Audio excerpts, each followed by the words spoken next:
Hola, ¿cómo están? Espero que estén muy bien. Hoy día vamos a seguir, hoy día vamos a seguir con la lectura. El capítulo que vamos a leer ahora es Capas de Oscuridad.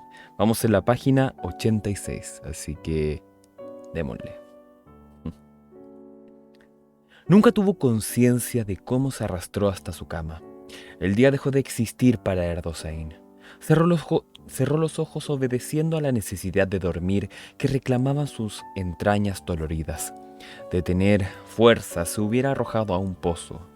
Borbotones de desesperación se apelotonaban en su garganta, asfixiándolo, y los ojos se le volvieron más sensibles para la oscuridad que una llaga a la sal.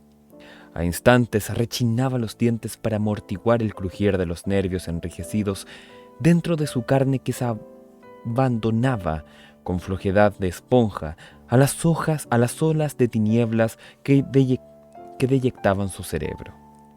Tenía la sensación de caer en un agujero sin fondo y apretaba los párpados cerrados. No terminaba de descender. Quién sabe cuántas leguas de longitud invisible tenía su cuerpo físico, que no acababa de detener el hundimiento de su conciencia amontonada ahora en un erizamiento de desesperación. De sus párpados caían sucesivas capas de oscuridad más densa. Su centro de dolor se debatía inútilmente. No encontraba en su alma una sola hendidura por donde escapar. Erdosaín encerraba todo el sufrimiento del mundo, el dolor de la negación del mundo. ¿En qué parte de la tierra podía encontrarse un hombre que tuviera la piel enrizada de más pliegues de amargura? Sentía que no era ya un hombre, sino una llaga cubierta de piel, que se plasmaba y gritaba cada latido de sus venas. Y sin embargo, vivía. Vivía simultáneamente en el alejamiento de la espantosa proximidad de su cuerpo. Él ya no era ya un organismo envasando sufrimiento, sino algo más inhumano. Quizá eso, un monstruo enroscado en sí mismo, en el negro vientre de la pieza. Cada capa de oscuridad que descendía de sus párpados era un tejido placentario que lo aislaba más y más del universo de los hombres. Los muros crecían, se elevaban, sus hiladas de ladrillos y nuevas cataratas de tinieblas caían en el cubo donde él, ya enroscado y palpitante como un caracol, en una profundidad oceánica. Él yacía, enroscado y palpitante como un caracol, en una profundidad oceánica. No podía reconocerse. Dudaba que él fuera Augusto Remo Erdosaín. Se apretaba la frente entre la yema de los dedos y la carne de su mano. Le parecía extraña y no reconocía la carne de su frente, como si estuviera fabricado su cuerpo de dos sustancias distintas. ¿Quién sabe lo que ya había muerto? ¿Quién sabe lo que ya había muerto en él? Solo perduraba para su sensibilidad una conciencia forastera a lo que le había ocurrido. Un alma que no tendría el largo de la hoja de una espada y que vibraba como una lámprea en el agua de su vida enturbiada. Hasta la conciencia de ser en él no ocupaba más de 1 centímetro cuadrado de sensibilidad. Sí, todo su cuerpo vivía. Todo su cuerpo solo vivía. Estaba en contacto con la tierra por 1 centímetro cuadrado de sensibilidad. El resto se desvanecía en la oscuridad. Sí, él era 1 centímetro cuadrado de hombre o 1 centímetro cuadrado de existencia prolongado con su superficie sensible, la incoherente vida de un fantasma. Lo demás había muerto en él. Se había confundido con la placenta de tinieblas que blindaba su realidad atroz. Cada vez más fuerte se hacía en él la revelación de que estaba en el fondo de un cubo de Portland. Sensación de otro mundo. Un sol invisible iluminaba para siempre los muros de un anaranjado color de tempestad. El ala de una ave solitaria soslayaba lo celeste sobre el rectángulo de los muros, pero él estaría para siempre en el fondo de aquel cubo taciturno, iluminado por un anaranjado sol de tempestad. Luego la capacidad de su vida quedó reducida a aquel centímetro cuadrado de sensibilidad, hasta se le hacía visible el latido de su corazón y era inútil querer rechazar la espantosa figura que lo lastraba en el fondo de aquel abismo. Un momento negro y otro anaranjado. Con que aflojara un poquito tan solo su voluntad, la realidad que contenía hubiera gritado en sus oídos. Erdosaín no quería y quería mirar, pero era inútil. Su esposa estaba allí, en el fondo de una habitación tapizada de azul. El capitán se movía en un rincón. Él sabía, aunque nadie se lo había dicho, que era un dormitorio diminuto, de forma hexagonal y ocupado casi enteramente por una cama ancha y baja. No quería mirarla a Elsa, no quería, no, quería. Pero si lo hubiera amenazado de muerte, no por eso hubiera dejado de estar con la mirada fija en el hombre que se desnudaba ante ella, ante su legítima esposa que ahora no estaba con él, sí con otro. Más fuerte que su miedo fue la necesidad de más terror, de más sufrimiento, y de pronto ella, que se cubría los ojos con los dedos, corría hacia el hombre desnudo de piernas tiesas. Se apretaba contra él y ya no rehuía la cárdena virilidad erguida en el fondo azul. Erdosain se sintió aplanado en una perfección de espanto. Si lo hubieran pasado por entre los rodillos de un laminador, más plana no podría ser su vida. No quedaban así los sapos que sobre la huella trincada la rueda de la carreta, aplastados y ardientes.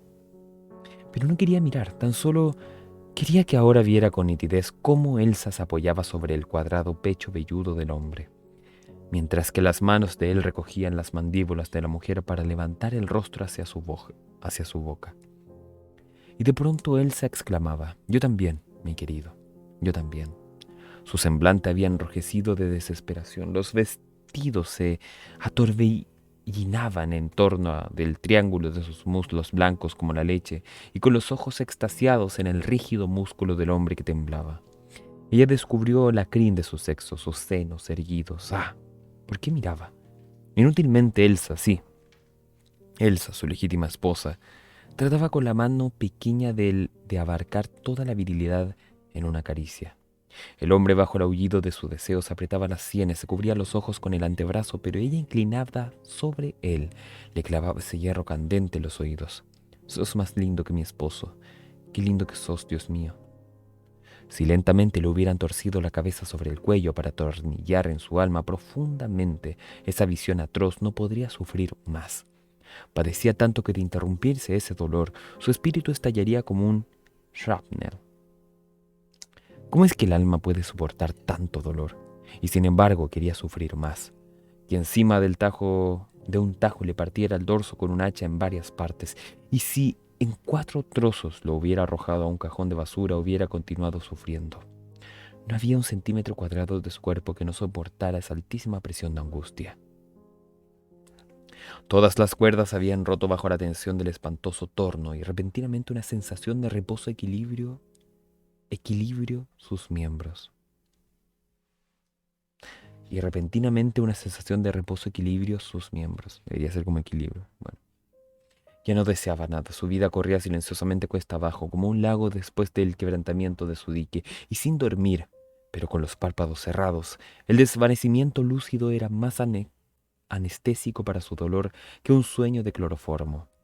Notablemente latía su corazón. Con dificultad movió la cabeza para separar el cuero cabelludo de la almohada recalentada, y se dejó estar sin otra sensación de vivir que esa frescura en la nuca y el entreabrirse y cerrarse de su corazón, que como un ojo enorme abría el soñoliento párpado para reconocer las tinieblas. Nada más que la tiniebla.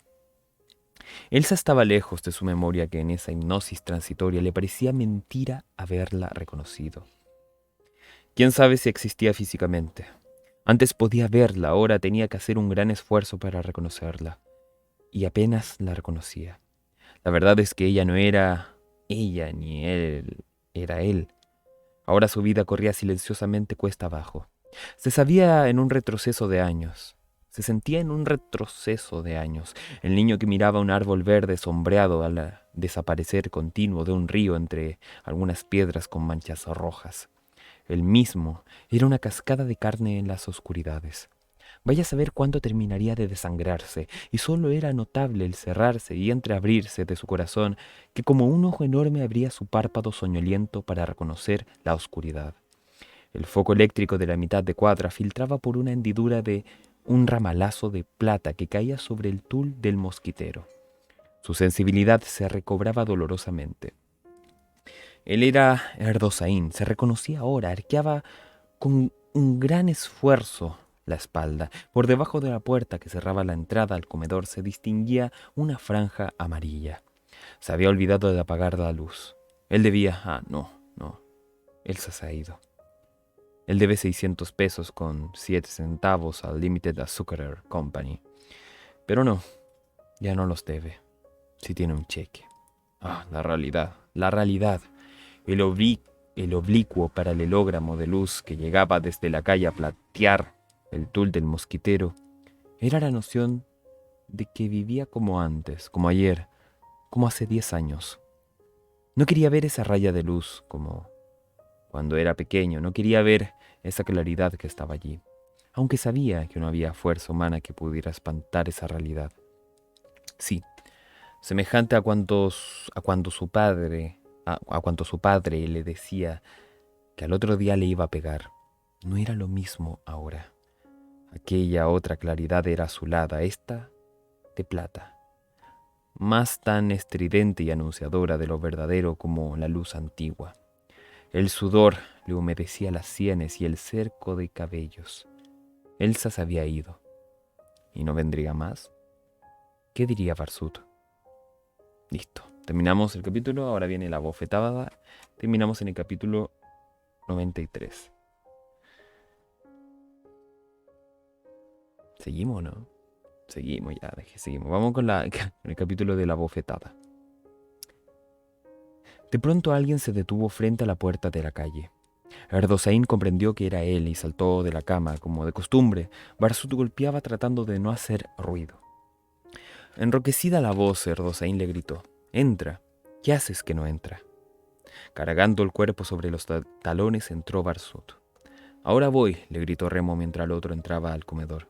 Y cuando entró ya Barsut se había sentado cruzándose de piernas, dando, como de costumbre, la espalda a la puerta y el perfil en dirección al ángulo sudeste de la pieza. «¿Qué haces? ¿Cómo te va?» Cargada el codo en la rodilla de la mesa, pues apoyaba la mejilla en la barba y la luz ponía una rojidez de cobre en la blanca carnosidad de su mano. Bajo las cejas alargadas hacia las sienes, sus ojos verdes atemperaban la dura vidriosidad en una temperatura de pregunta. Y Erdosain distinguía su semblante como a través de una neblina de luces titilantes en lo alto. La frente huida, con las sienes hacia las orejas puntiagudas, la huesuda nariz de ave carnicera, el mentón chato para soportar tremendos golpes y el prolijo nudo de la corbata negra arrancando el cuello almidonado. Torpe el timbre de voz, el otro preguntó: ¿Y Elsa? Erdosain recobró la lucidez de su entendimiento. Salió. Callaron y Erdosain se quedó contemplando el ángulo recto que formaba la manga gris del saco en la blanca orilla de la mesa, y la mejilla que iluminaba la lámpara con un rojo de cobre hasta el dorso de la nariz, mientras que la otra mitad del rostro permanecía desde la raíz de los cabellos hasta el hoyuelo del mentón, en una oscuridad donde la ojera ahondaba un cuévano de sombra. Barsut movía lentamente una pierna cruzada sobre otra. Escuchó Erdosain y preguntó: ¿Qué decís? Es que Erdosain había escuchado aquel pronunciado unos segundos antes, recién ahora. ¿Salió Elsa? Barsut enderezó la cabeza, sus cejas se levantaron para dejar atrás más luz a los párpados y, con los labios ligeramente entreabiertos, sopló. ¿Se fue? Erdosain arrugó el ceño. Examinó al soslayo los zapatos del otro y, entrecerrando los párpados, espiando con esa mirada filtrada a través de las pestañas la angustia de Barsut, dejó caer lentamente. Sí, se fue con un hombre. Y guiñando el párpado izquierdo como el farmacéutico Ergueta, inclinó la cabeza. Bajo la bronceada raya de sus cejas, fieramente aguardaban sus pupilas. Erdosain continuó. ¿Ves? Ahí está el revólver. Los pude matar y sin embargo no lo hice. Qué curioso animal es el hombre, ¿no? ¿Y vos te dejaste llevar la mujer en tus barbas? En Erdosain el odio antiguo exasperado por la humillación reciente se convertía ahora en un motivo de júbilo cruel, y con la voz temblorosa en la garganta, reseca la boca de rencor, exclamó: ¿Qué te interesa a vos? Una enorme bofetada lo hizo trastabilar sobre la silla. Más tarde recordó que el brazo de Barsud retrocedía y avanzaba amansando su carne. Se tapó el rostro con las dos manos, quiso escapar. Ahí pasó. Se tapó el rostro con las dos manos. Quiso escapar a esa mole que siempre avanzaba sobre él, como una fuerza desencadenada de la naturaleza. Su cabeza golpeó sordamente contra el muro y cayó. Cuando volvió en sí, Barsud estaba arrodillado a su lado. Notó que tenía el cuello desprendido y unos hilos de agua le corrían hasta la garganta. Desde el tabique nasal le subía por el hueso un dolor titilante y a cada momento le parecía que iba a estornudar. Las encías le sangraban lentamente y bajo la inflamación de los labios se notaba la superficie dentaria. Erdosain se levantó trabajosamente y cayó sobre una silla. Barsud estaba tan pálido que dos llamas parecían escapar de sus ojos, de los pómulos a las orejas, haces de músculos trazaban dos arcos temblorosos. Erdosain tenía la sensación de bambolearse en un sueño interminable, pero comprendió cuando el otro le tomó del brazo, diciéndole: Mira, escupime a la cara si querés, pero déjame hablar, es necesario que te cuente todo. Sentate, así, ahí. Erdosain se había levantado inconscientemente. Oíme, haz el favor. ¿Os ves, no? Yo puedo matarte a trompadas. Recién se me fue la mano, te juro. Si querés te pido perdón de rodillas. ¿Qué querés? Soy así. Mira. Ah, si la gente supiera. Erdosain escupió sangre. Una franja de temperatura le abrazaba la frente, entrándole por las sienes y yéndole a punzar hasta la nuca. La espalda se le encorvó tanto que dejó apoyada la cabeza a la orilla de la mesa. Barsud, al verla así, le preguntó: ¿Querés lavarte la cara? Te va a hacer bien. Espera un momento, no salgas. Y corrió hacia la cocina, de donde volvió con la palangana llena de agua. Lávate. Eso te va a hacer bien. ¿Querés que te friccione? Mira, perdóname, fue un impulso. Vos también, ¿por qué guiñaste un ojo como burlándote? Lávate, haceme favor. Erdosain en silencio se levantó y sumergió varias veces la cara en la palangana. Cuando le faltaba la respiración, retiraba el rostro de la superficie de agua. Luego se sentó y el aire le evaporaba la humedad de los cabellos junto a las sienes. Qué cansado estaba. Ah, si lo viera Elsa, cómo lo compadecería. Cerró los ojos. Barsud afirmó la silla a su lado y dijo: Es necesario que te cuente todo. Si no lo hiciera, me sentiría un canalla. Ya ves, te hablo tranquilo. Mira, si no lo crees, póneme la mano en el corazón. Te soy sincero. Bueno, yo te denuncié a la azucarera. Yo fui el que mandó el anónimo. Erdosain ni levantó la cabeza. Él u otro, ¿qué importaba? Barsud lo miró, esperaba quién sabe qué palabras y dijo: ¿Por qué no decís nada? Si yo te denuncié, te das cuenta, yo te denuncié. Quería hacerte meter preso, quedarme con Elsa, humillarla. No te imaginas las noches que he pasado pensando que te meterían preso. Vos no tenías de dónde sacar la plata y forzosamente ellos te denunciarían. Pero, ¿por qué no decís nada? Erdosain levantó los párpados. Barsud estaba allí, sí, era él. Y decía todas esas cosas. De los pómulos a las orejas, bajo la piel, el reflejo de los músculos temblaba imperceptiblemente. Barsud bajó los ojos, apoyó los codos en las rodillas como si se encontrase frente a un fogón y con voz lenta insistió: Es necesario que te cuente todo. ¿A quién, si no a vos, le podría contar todas esas cosas que hacen doler el corazón? Dicen, y es cierto, que el corazón no duele, pero créelo. A momentos me digo: ¿para qué vivir? ¿A dónde va la vida si yo soy así? ¿Te das cuenta? Vos, tener, vos tenés que ver todo lo que he cavilado pensando estas cosas. Mira, ni debía contártelas. ¿Cómo es eso que uno le hace una canallada a una persona, luego se acerca a ella y le cuenta sus más íntimos secretos y no siente remordimientos? Yo mismo me he dicho muchas veces: ¿por qué no siento remordimientos? ¿Qué vida es esta si hacemos una barbaridad y no sentimos nada? ¿Comprende vos esto? De acuerdo a lo que hemos estudiado en el colegio, un crimen termina por volverlo loco al delincuente. ¿Y cómo es que en la realidad vos haces un crimen y te quedas lo más tranquilo? Erdosaín continuaba con la mirada fija en Barsud. Ahora la imagen de aquel hombre se depositaba en el fondo de su conciencia. Las fuerzas de su vida ceñían el pálido relieve de una malla tan intensa que el calco que se verificaba en aquellos instantes ya nunca más se borraría. Mira, continuó Barsud, yo sabía que me tenías rabia, que de haberme podido matar lo hubieras hecho, y eso me alegraba y entristecía a un tiempo. ¿Cuántas noches me acosté pensando en el modo de secuestrarte? Hasta se me ocurrió mandarte una bomba por correo, o una víbora en una caja de cartón, o pegarle a un chofer para que te atropellara en la calle. Cerraba los ojos y las horas se me pasaban pensando en ustedes. ¿Vos te pensás que la quería a ella? Erdosaín observó más tarde que en la conversación de esa noche, Barsud evitó llamar a Elsa por su nombre.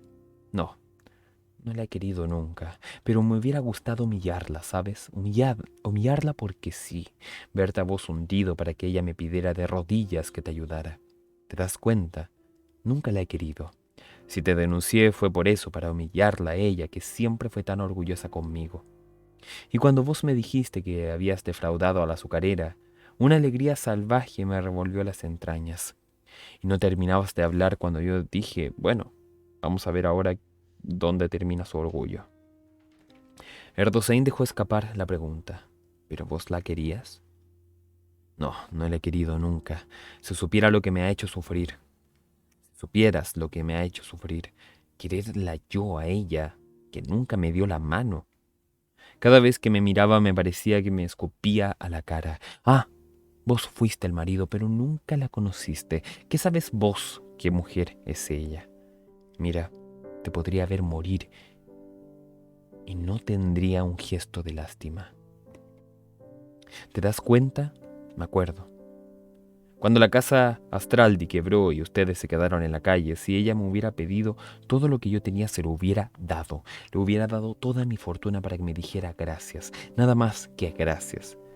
Para que me dijera esa palabra yo me hubiera quedado sin nada. Un día que entablé una conversación me contestó, haremos suficiente hombre para ganar para nosotros dos. Ah, vos no la conoces. Sería capaz de verte morir sin hacer un gesto. Y yo pensaba, cuánta cosa, Dios mío, pasan por la cabeza de un hombre. Me tiraba en una cama y me ponía a imaginar cosas. Vos habías asesinado a un hombre, era necesario salvarte y entonces ella me venía a pedir que te ayudara y yo, sin decirle una palabra de mis sacrificios, corría de un lado a otro. Qué mujer, Remo, qué mujer. Me acuerdo de cuando cosía, me hubiera quedado al lado, ¿sabes? Sosteniéndole la costura y yo sabía que no era feliz con vos.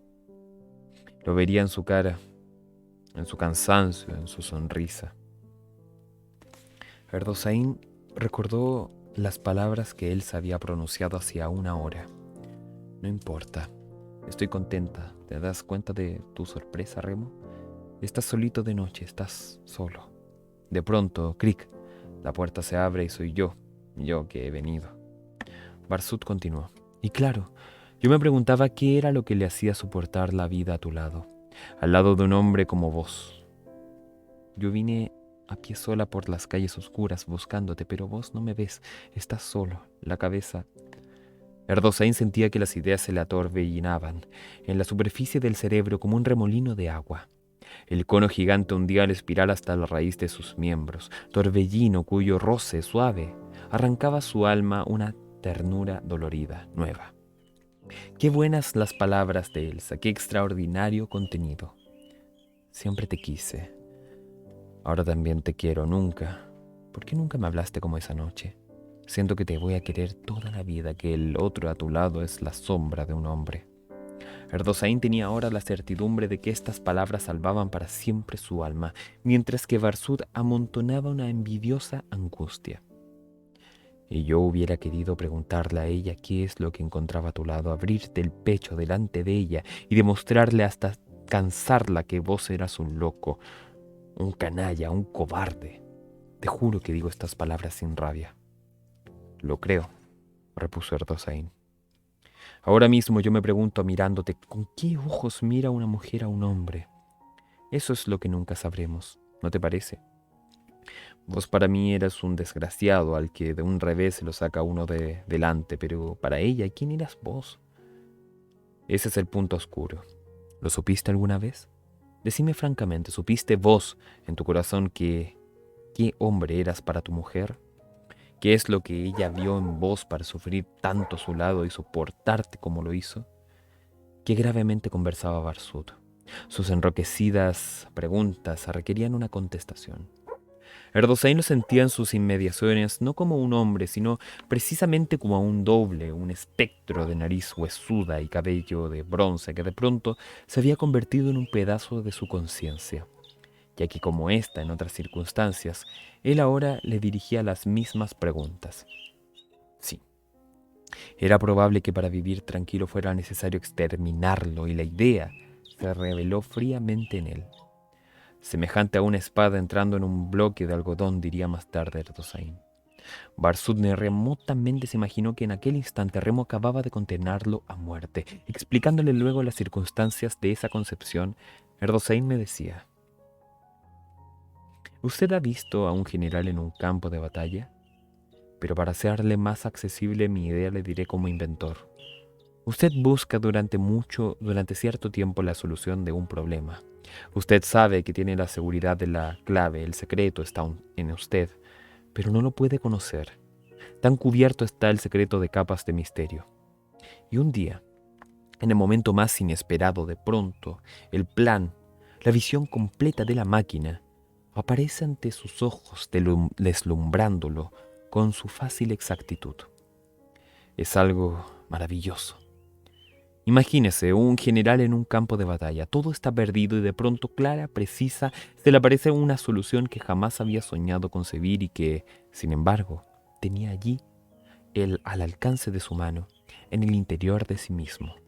Yo, en aquel instante, supe que tenía que hacerlo matar a Barsud y él, frente a mí, amontonando palabras inútiles, no se imaginaba que yo, con la boca hinchada, la nariz dolorida, retenía una alegría estupenda, un deslumbramiento semejante al que se experimentaba cuando lo que se ha descubierto es fatal, como una ley matemática. Quizás existe también una matemática del espíritu cuyas terribles leyes no son tan inviolables como las que rigen las combinaciones de los números y de las líneas. Porque es curioso, aquella bofetada que aún me hacía sangrar la encía, como el cuño de una prensa hidráulica, estampó en mi conciencia las líneas definitivas de un plan de muerte. ¿Se da cuenta? Un plan son tres líneas generales, tres admisibles líneas rectas, nada más. Y el tumulto se amontonaba sobre mi red, se amontonaba mi, y en tumulto se amontonaba mi regocijo sobre ese relieve en frío cuyas tres sintéticas líneas encerraban esto: secuestrar a Barsud, hacerlo matar y con su dinero fundar la sociedad secreta como deseaba el astrólogo. ¿Se da cuenta usted? El plan del crimen surgió espontáneamente en mí, mientras que el otro hablaba tristemente de nuestras dos almas condenadas. El plan apareció en mí como si lo hubiera estampado en una plancha de hierro a miles de libras de presión. ¡Ah! ¿Cómo explicarle? De pronto yo me olvidé de todo, retenido por una contemplación helada, llena de gozo, algo así como la aurora que descubre un trasnochador consuetudinario que lo alivia de su cansancio en la mañana que sucedió a una noche llena de fatigas. ¿Te das, te das cuenta? Hacerlo asesinar a Barsud por un hombre que imperiosamente necesitaba dinero para llevar a cabo una idea genial. Y esta nueva aurora que latía en mí estaba tan perfectamente individualizada que muchas veces más tarde me he preguntado qué secreto llega a encerrar el alma de un hombre que sucesivamente le va mostrando horizontes nuevos, descascarando sensaciones que para él mismo son un asombro por su origen aparentemente ilógico. En el curso de esta historia me he olvidado de decir que Cuando Erdosain se entusiasmaba, giraba en torno de la idea eje con palabras numerosas. Necesitaba agotar todas las posibilidades de expresión, poseído por ese frenesí lento que a través de las frases le daba a él la conciencia de ser un hombre extraordinario, y no un desdichado. Que decía la verdad, no me cabía duda. Lo que muchas veces me confundió fue la pregunta que a mí mismo me hice. ¿De dónde sacaba ese hombre energías para soportar su espectáculo tanto tiempo? No hacía otra cosa que examinarse, que analizar lo que en él ocurría, como si la suma de detalles pudiera darle la certidumbre de que vivía. Insisto, un muerto que tuviera el poder de conversar no hablaría más que él, pero cerciorarse de que en apariencia no estaba muerto. Para cerciorarse de que en apariencia no estaba muerto. Barsut, sin darse cuenta de todo lo que acababa de ocurrir en el otro, continuó. Ah, vos no la conociste nunca. Fíjate, escucha lo que te voy a contar. Una tarde fui a verte, sabía que no estabas, quería encontrarme con ella, verla, no más, aunque fuera. Llegué sudado, no sé cuántas cuadras caminé al sol antes de resolverme. Igual que yo, al sol, pensó Erdosain. Y eso que vos sabes que a mí me faltaba plata para tomar un automóvil, y aun cuando pregunté por vos, ella, sin moverse del umbral, me contestó. Disculpe, no lo hago pasar porque no está mi esposo. ¿Te das cuenta que perra? Erdosain pensó. Todavía hay un tren para Temperley. Barsut continuó. Y yo, que te veía tan pobre hombre, me dije, ¿qué le habría visto? ¿Qué le habrá visto Elsa a ese infeliz para enamorarse de él? Con tranquilísima voz le preguntó Erdosain. ¿Y en la cara se me nota que soy un infeliz? Barsut levantó la cabeza extrañado. Durante un momento mantuvo inmóviles las traslúcidas pupilas verdosas en su interlocutor. El lienzo de luz que caía sobre él y Erdosain interponían una distancia de ensueño, y Barsut se comprendía tan fantasma como el otro, porque, moviendo penosamente la cabeza como si repentinamente todos los músculos del cuello se le hubieran enrijecido, contestó, no. Mirándote bien pareces un tipo agarrado por una idea fija. Vaya a saber qué. Erdosain repuso. Sos psicólogo. Naturalmente yo no sé todavía en qué consiste esa idea fija, pero es curioso. Lo que nunca se me ocurrió fue que vos pensaras en quitarme a mi mujer. Y la tranquilidad con que decís esas cosas. No me negarás que te soy franco. No. Además quería humillarla, no robártela. ¿Para qué? Si yo sabía que nunca me querría. ¿Y en qué lo adivinabas? Eso es lo que no sé, porque uno hace ciertas cosas que no se puede explicar, porque te trataba y vos me tratabas no pudiéndonos pasar. Venía porque viniendo te hacía sufrir y sufría. Todos los días me decía, no iré más, no iré más. Pero en cuanto llegaba la hora me ponía nervioso, era como si me llamaran desde algún lado y entonces me vestía apurado, venía. Erdosain de pronto tuvo una idea singular y dijo, hablando de todo un poco, no sé si sabrás que esta mañana me hablaron de la azucarera del Anónimo, en la azucarera del Anónimo. Si no rindo cuentas me ponen preso mañana. El único culpable, y creo que no tendrás inconveniente en admitirlo, de que esto pase, sos vos. De modo que me tenés que facilitar la plata. ¿De dónde voy a sacar esa cantidad? Barsut se irguió asombrado. ¿Pero cómo? Después que yo resulto cornudo y apaleado, después que Elsa se va y hago una infamia, el que te tiene que dar la plata soy yo. ¿Vos estás loco? Con esa ventaja te voy a dar 600 pesos con 7 centavos. Erdosain se levantó. ¿Esa es tu última palabra? Pero comprende, ¿cómo yo...? Bueno, mijo, paciencia. Ahora haceme el favor de irte, que quiero dormir. ¿No querés que salgamos? Estoy cansado. Déjame. Barsut vaciló. Luego, levantándose y con el sombrero cogido de un ala, salió torpemente de la pieza. Erdosain escuchó el golpe que hizo la puerta al cerrarse. Caviló ceñudo un instante, buscó en su bolsillo una guía de ferrocarriles. Miró el horario, luego volvió a lavarse y ante el espejo se peinó. Tenía el labio amoratado, una mancha roja bordeándole la nariz, así como otra circunvalaba la sien, junto a la entrada del cabello. Miró en derredor buscando algo, vio el revólver caído, lo cogió y salió. Pero como dejara la luz encendida, volvió y apagó la lámpara. Todo estaba oscuro ahora, como el rastro de una luz. Brilló ante sus ojos y salió. Por segunda vez en aquel día, iba a la casa del astrólogo. Terminamos. Vamos en la página 108. Ya, bien. Nada más que decir. Mañana nos vemos con otra lectura. Les dejo igual la lista de reproducción para que lo vayan siguiendo. Así que espero que estén bien, que tengan un buen día. Sé que lo están viendo temprano. Chao, chao.